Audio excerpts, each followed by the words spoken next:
So this is part 5 of the Dere Street story. It covers the upgrade of Dere Street to motorway from Healam Bridge down to where the A1 and the A168 come together at Dishforth. Within a couple of hundred yards you come to Healam Bridge. This is where the Great North Road, Dere Street, the A1 and the A1M all go across a little tiny Healam beck. And we mentioned earlier about the Roman fort, but this is about the bridge. The bridge was, I think, was built in about 1796. It's made of ashlar stone. It seems to be a kind of sandstone. It's a very nice bridge, and it is a listed building. And as a consequence of that, being protected, the old A1 and the new A1M unzip at that part and pass on either side of it. During its time, it's obviously been widened, not very much, but it was quite significant because it was almost halfway between London and Edinburgh. And just to the east of it, on the main East Coast Railway line, is a great big sign which again marks the halfway point between London and Edinburgh on the railway. It's near Tollerton.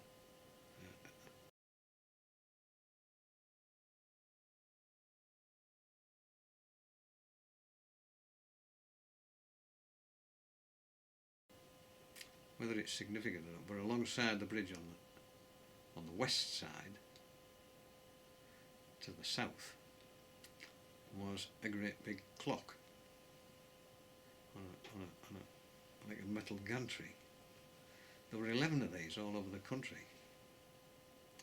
They were called Leyland clocks, and they advertised Leyland vehicles, of course.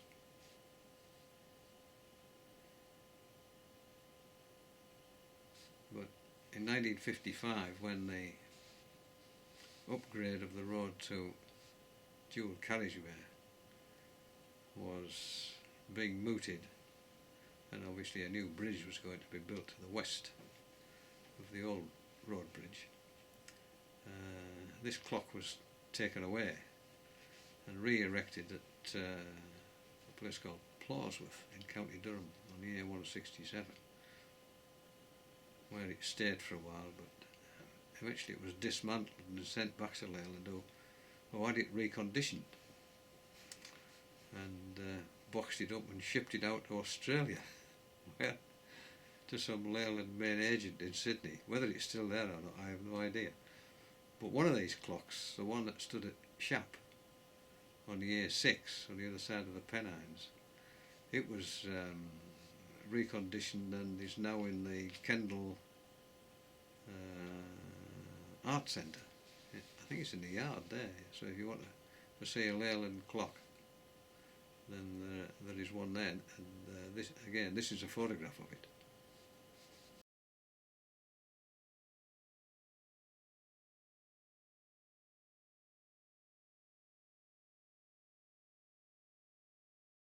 And there's a sort of artist's impression of all three roads together with traffic on. The A1, the old Great North Road, and the A1M, which is it's quite interesting, and the Leyland clock is in fact on that.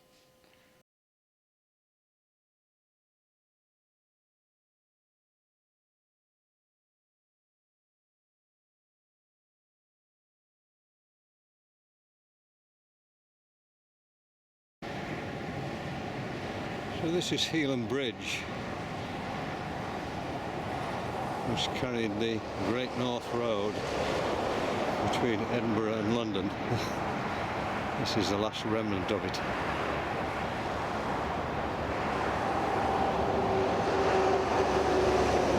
It's a listed building, but it's not very well cared for.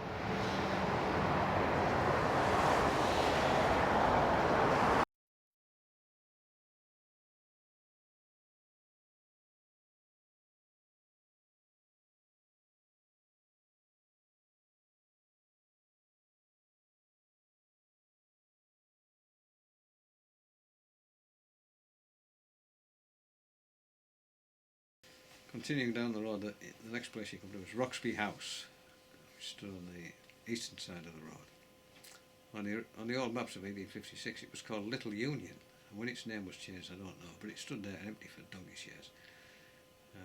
Obviously abandoned by the owners or the residents because of the noisy traffic and the fume. And I think the farm buildings were used. You had some farm buildings out the back, and I think they were still used for till 2009, when again the whole lot was demolished.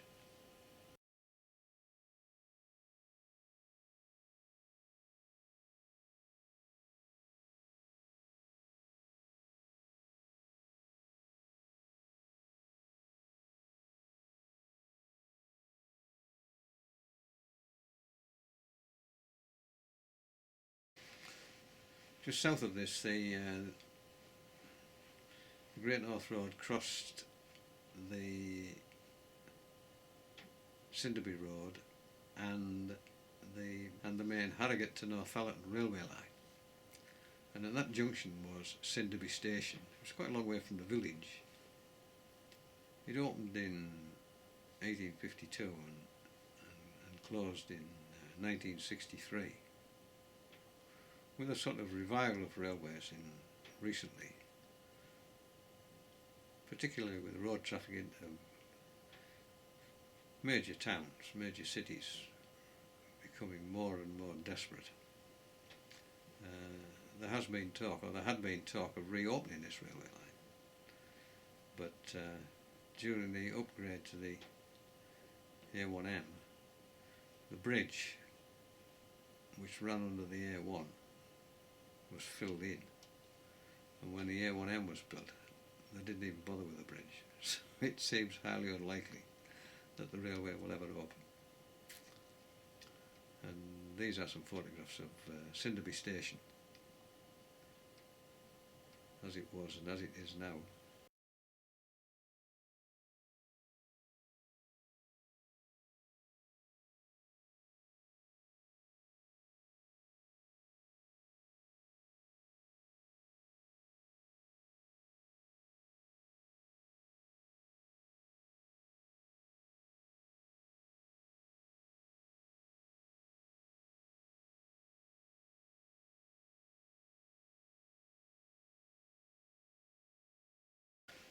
Also at this junction was the Golden Lion Inn, which I already mentioned earlier.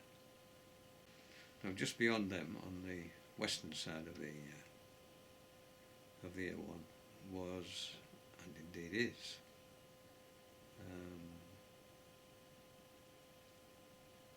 Leaming House Farm. Again, it has been abandoned. I mean, the farm buildings are being used out the back, but the house itself hasn't seen a resident for, I don't know, 50 years maybe.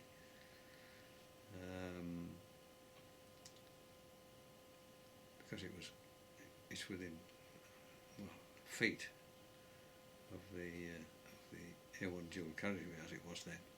I mean, now the A1M is much further to the east, so it's much quieter, and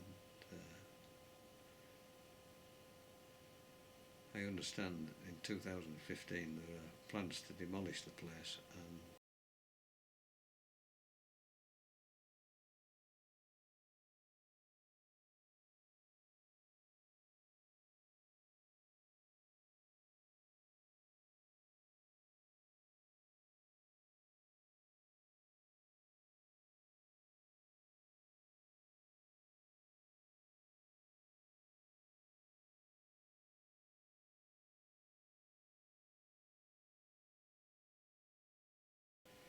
opposite Leaming House Farm was a big place called Sinderby House. I found no evidence at all apart from where it was on the map.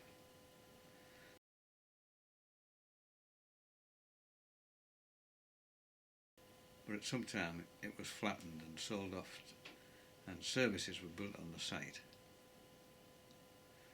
And a Sinderby Little Chef was part of those services, and there's a photograph of that. Although the garage part of it seems to seem to have been demolished when the photograph was taken.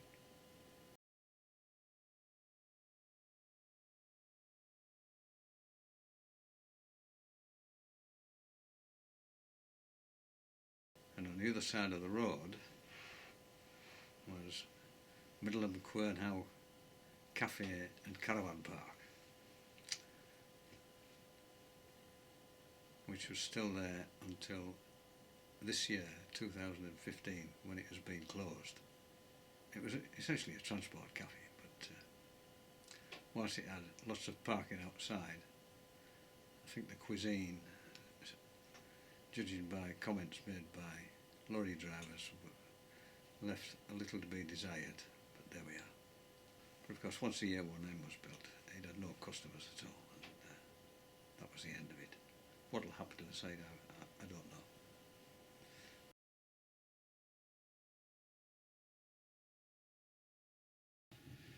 Two fields south of Sinderby House, or what became Sinderby Services, was the old Crabtree Inn, which is on the east side of the Great North Road. And it appeared on maps until, well, the last map I can find with it on is 1930. I suspect it disappeared when the A1 was made dual carriageway, as it now lies under what is the A6055, or the old A1. And further down on the east side of the road was the Fox and Hounds, which became the Bedale Hunt Inn, which I've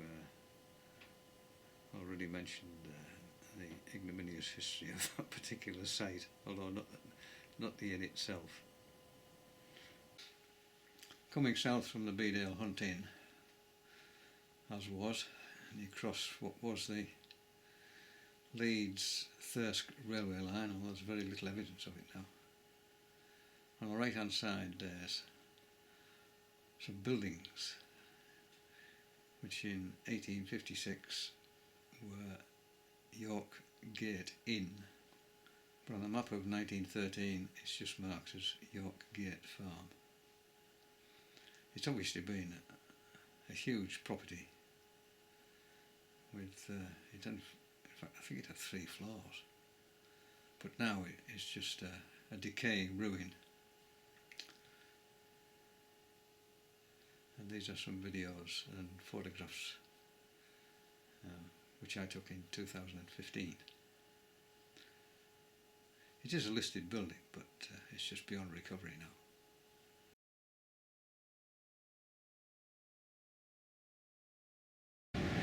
These are the remains of York Gate Farm on the old A1. It isn't that long I remember it having a roof on. You can see part of that ancient construction there. I mean, look at that stonework there, amazing.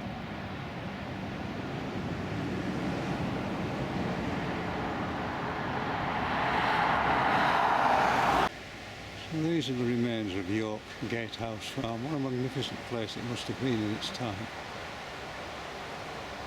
That place is just ready to fall in.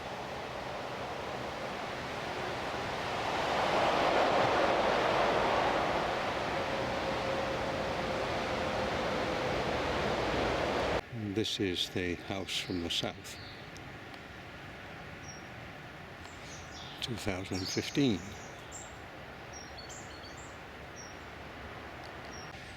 This is York Gate House from the west. The A1 is in front of it.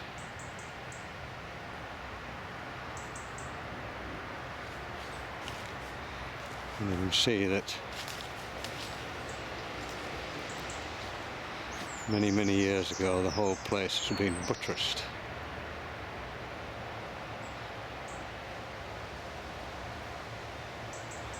It's in a dire state of repair.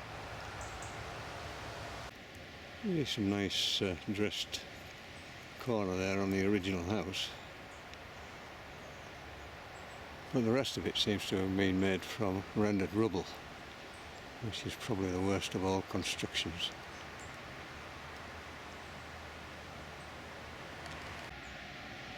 Everything is just collapsed in.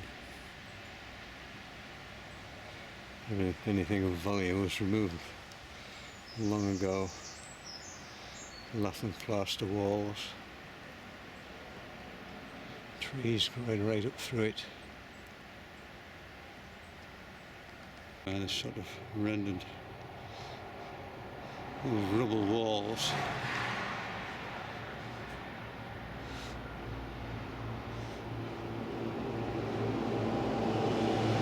All sort of hodgepodge together. And these are the remains of the cart sheds.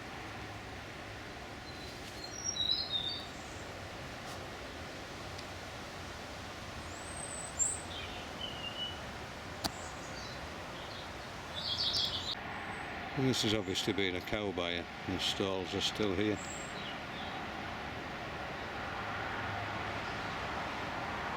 With the noise of the A1 with A1M. You can see up there, it's got very decorative stonework on the corners.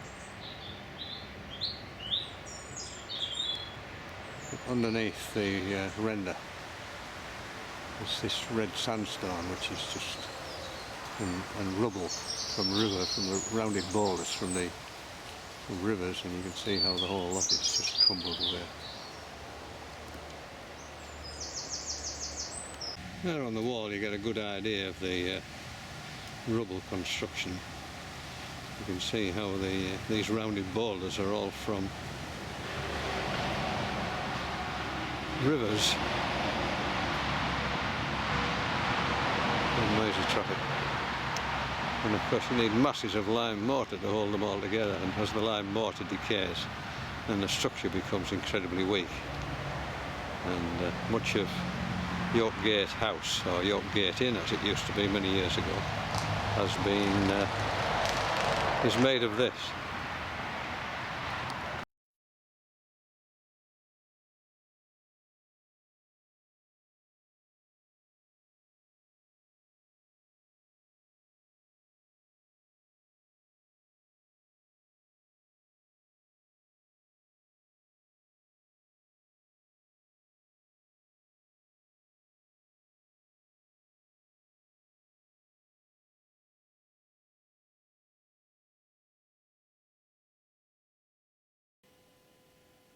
The next thing you come to was the Bollersby Road Junction, and just beyond the Bollersby Road Junction was the Windmill Inn, which stood on the eastern side of the road.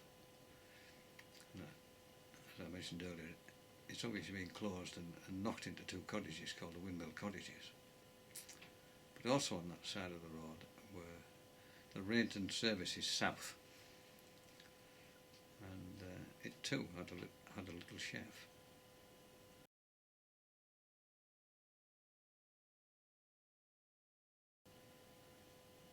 And they were all demolished in 2009. On the opposite side of the road were Rainton Services North. Now they were really popular. I mean, this was really a big profit-making part of the whoever owned it, whichever transport company or services company owned the place.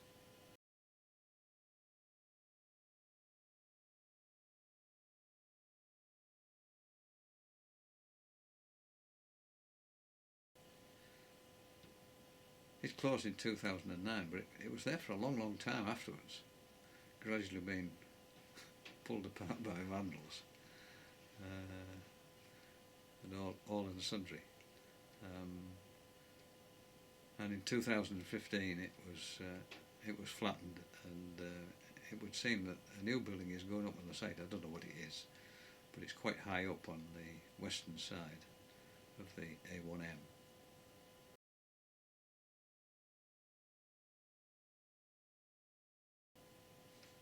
So that was they were the properties, and what happened to them, and evidence on either maps or photographs or video of their existence. This little booklet had lots of interesting information in. It was worth a quick read.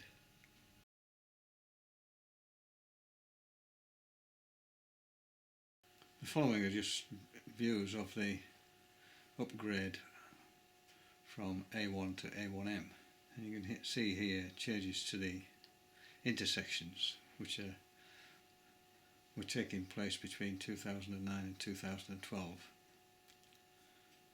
Particularly interesting is the one at Leaming, the Leaming Junction, the Leaming Northallerton Road junction, which is gone completely now.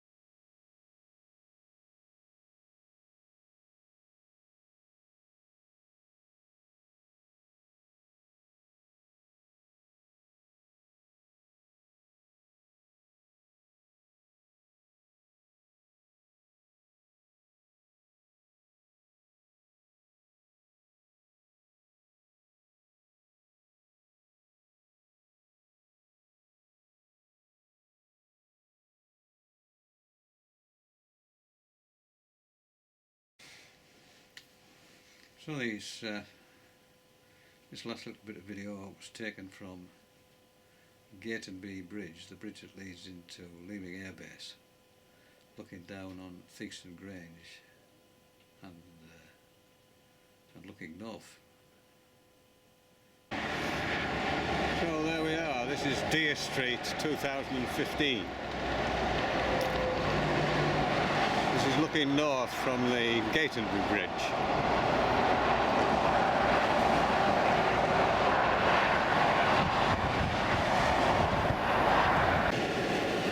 This is Dere Street looking south. That's Theakston Grange on the left. You can just see how close it is to the motorway.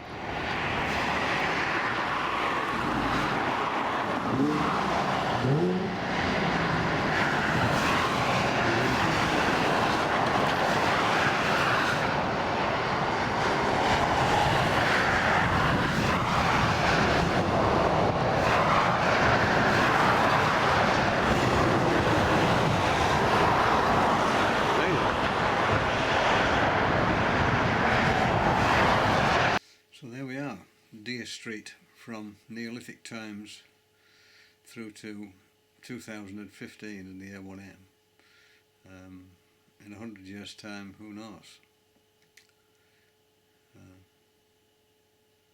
But what an amazing piece of history for such a short length of road. From massive money frauds to cannabis growing to brothels to horse racing, 14 pubs, gobsmacking. Well, as I look down on the A1M from Sinderby Bridge, what would a Roman soldier make of all this? It's just unbelievable. And what will it all look like in another 500 years' time? Will somebody be standing somewhere else looking at it and think, I wonder what they'd have made of it in 2015. Well, hopefully we'll see you again. Take care for now. Cheerio.